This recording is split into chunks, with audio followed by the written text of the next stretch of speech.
December నెల ప్రారంభం అయింది. అడవిలో చలిగాలులు మొదలయ్యాయి. అలాగే అక్కడ తేలికపాటి మంచు వర్షం కురుస్తుంది. కాని ఇక్కడ జంతువులన్నీ చాలా దిగులుగా ఉన్నాయి. అలాగే అన్నీ కలిసి ఏదో చర్చించుకుంటున్నాయి. మీ అందరికీ గుర్తుందా, పోయిన సంవత్సరం చలికాలంలో మనం ఎంతో మంది స్నేహితులని కోల్పోయాము. చూస్తుంటే పోయిన సంవత్సరం కంటే ఎక్కువ చలిగా ఉండబోతుందనిపిస్తుంది.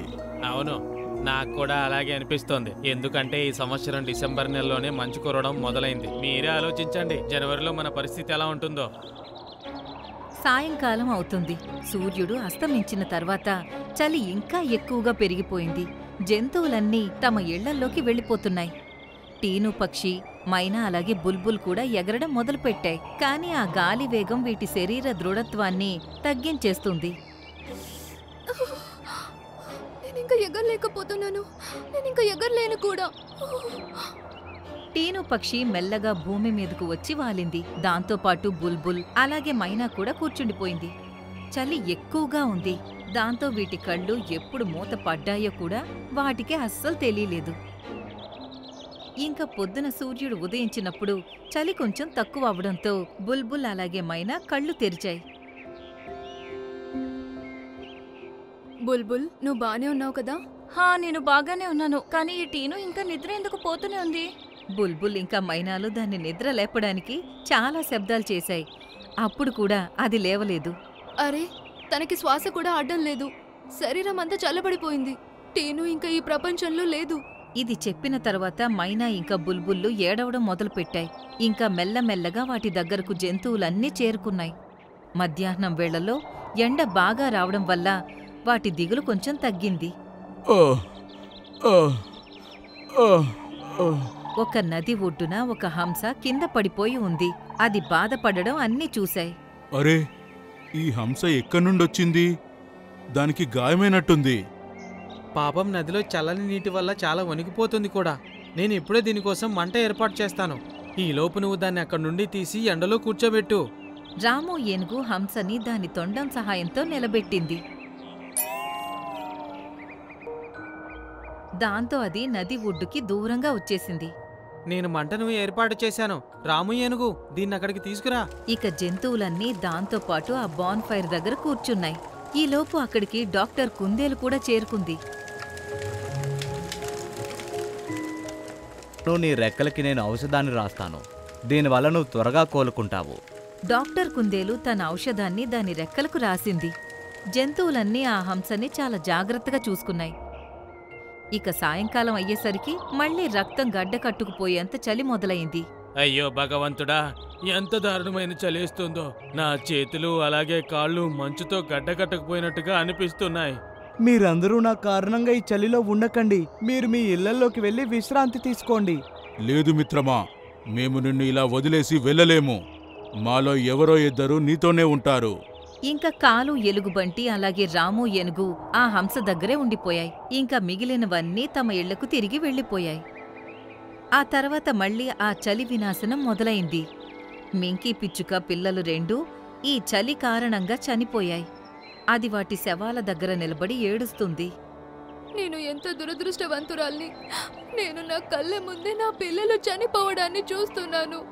అయ్యో భగవంతుడా, దయచేసి చలిని తగ్గించు, లేదా మాకు శక్తినివ్వు, మేమీ చలిని తట్టుకోవడానికి. జంతువులన్నింటి బాధ చూసి హంస చాలా బాధపడింది. అయినా కూడా అది ఏం చేయగలదు? ఇప్పుడు మంచు ఇంకా ఎక్కువ కురవడం మొదలైంది. ఉదయం కాస్త రాత్రయింది. అయినా కూడా మంచు కురవడం ఆగలేదు. రాత్రి పగలు ఆగకుండా మంచు కురుస్తూనే ఉంది. దాంతో చలి ఇంకా పెరుగుతూనే ఉంది. ఇప్పుడు పక్షులతో పాటు జంతువుల ప్రాణాలు కూడా పోవడం మొదలైంది. అడవిలో 2 కుందేళ్లు అలాగే ఒక జింక కూడా ఈ చలి కారణంగా చనిపోయాయి. దాంతో జంతువులన్నీ చాలా బాధపడుతున్నాయి. మీ అందరూ నాకు చాలా సహాయం చేశారు. నన్ను చాలా జాగ్రత్తగా చూసుకున్నారు. అయినా కూడా నేను మీకు ఎలాంటి సహాయం చేయలేకపోతున్నాను. అందుకే నాకు చాలా బాధగా ఉంది. ఇది విన్న తర్వాత జంతువులన్నీ దానివైపు ఆశ్చర్యంగా చూశాయి. ఇంకా రాము ఏనుగు ఏమనిందంటే, అయ్యో అయ్యో హంస, ఈ చలికాలం అనేది ఒక సహజమైన విషయం. నువ్వు మేము కాని దీనికి ఏం చేయగలం చెప్పు. నువ్వు దీని గురించి ఎక్కువగా ఆలోచించకు. నాకు తెలుసు. అయినా కూడా నాకు చాలా బాధగా అనిపిస్తుంది. ఈ చలి నుండి బయటపడడానికి ఖచ్చితంగా ఏదో ఒక ఉపాయం ఉండే ఉంటుంది. సాయంకాలం అవ్వగానే మంచు కురవడంతో పాటు చలి కూడా విపరీతంగా పెరిగిపోయింది. దాంతో జంతువులు అలాగే పక్షులన్నీ దిగులు పడుతున్నాయి.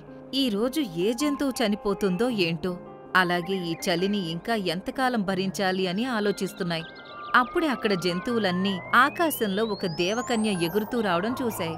అరే అటు చూడండి, తను దేవకన్యలా ఉంది. ఆకాశంలో ఎలా ఎగురుతుందో చూడండి. ఏమన్నావు నువ్వు? దేవకన్యనా? హంస కూడా ఇప్పుడు ఆకాశం వైపు చూసింది. ఆ దేవకన్యను చూసి అది గంతులు వేసింది.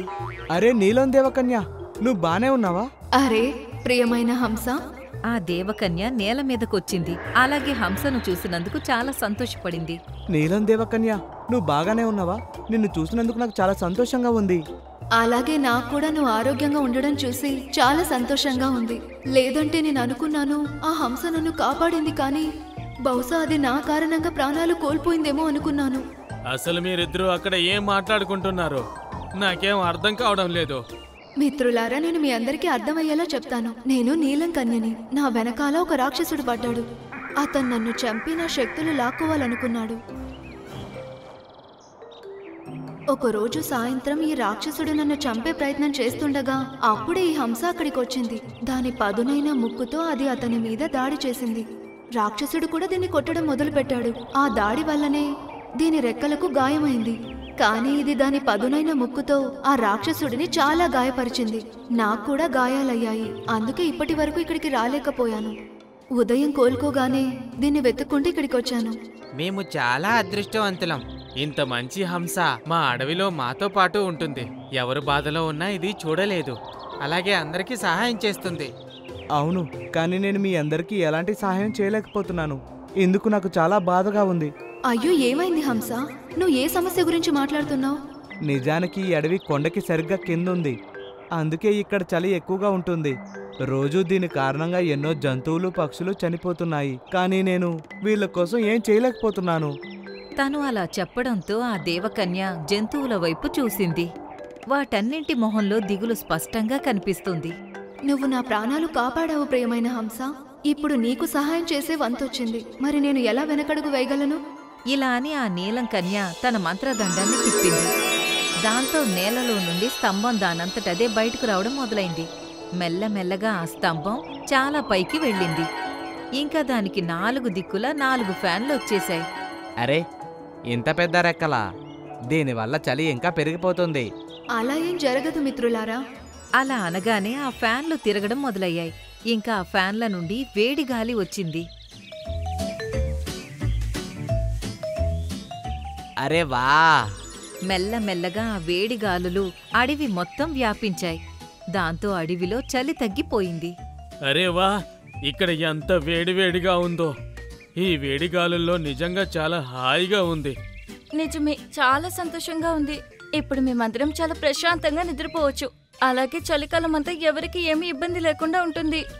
సరే, ఇక నేను వెళ్తాను మిత్రులారా. ప్రియమైన హంస, నీకు మరొకసారి మనస్ఫూర్తిగా ధన్యవాదాలు చెబుతున్నాను. ధన్యవాదాలు నీలంకన్య, నువ్వు మా సమస్యలన్నీ దూరం చేశావు.